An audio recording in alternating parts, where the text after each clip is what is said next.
Já quer começar a ter uma boa articulação no inglês, mesmo estando no básico?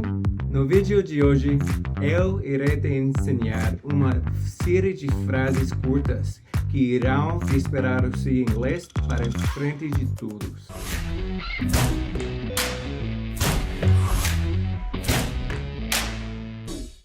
Hey there, I'm Kieran, your English teacher from Fluency Pass.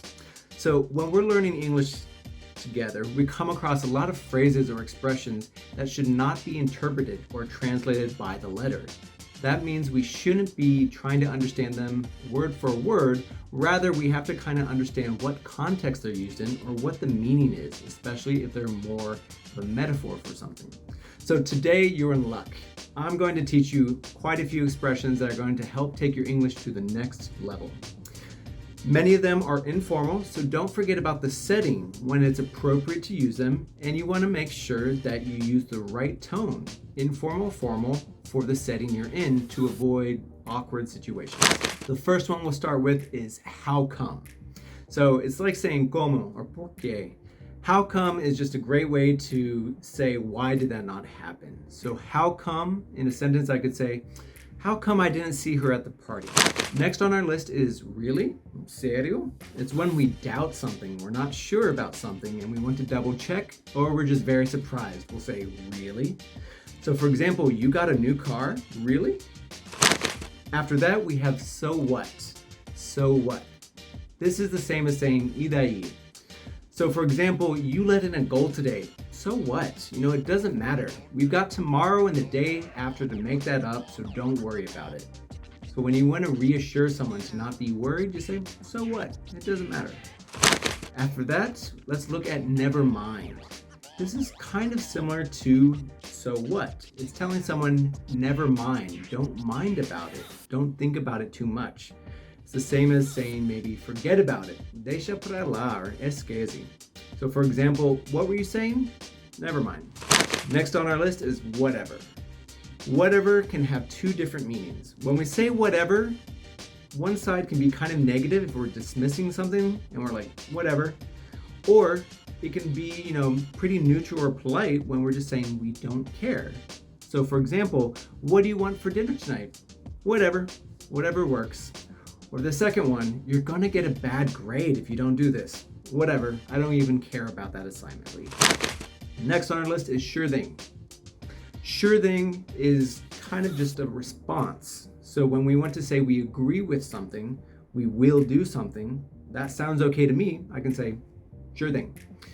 And so it's a way to be very brief, succinct, and short. Instead of someone asking me to do something and I respond, I will do that thing for you, I can just shrink that down and say, sure thing, no problem. So if someone says, thanks for helping me out, sure thing. Similar to sure thing is will do. Will do is also an expression that is short for I will do that thing. But instead of someone saying, will you grab an orange from the supermarket from me? And I say, I will grab an orange. No. It's too long, so we shrink it once again. So if my friend says, please grab some salt on the way home, I'll say, will do. Another great expression I really like is so far, so good. So far, so good is like saying, tá tudo numa nice, or tá de boa.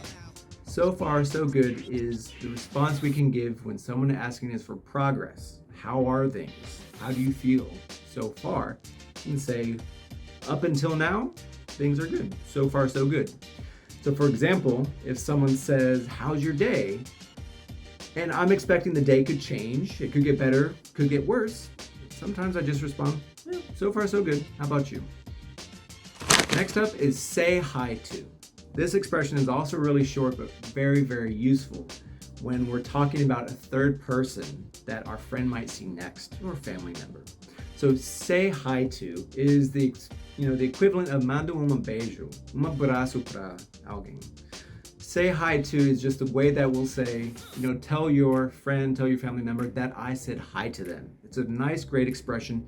And this is much more popular than saying, send kisses or hugs to someone. That's a little more formal or much closer, maybe if it's a family member or you write XOXO on a letter or email. So for example, if I'm leaving my friend after a coffee, I'll say, oh yeah, say hi to your mom for me. Or tell your brother that I said hi.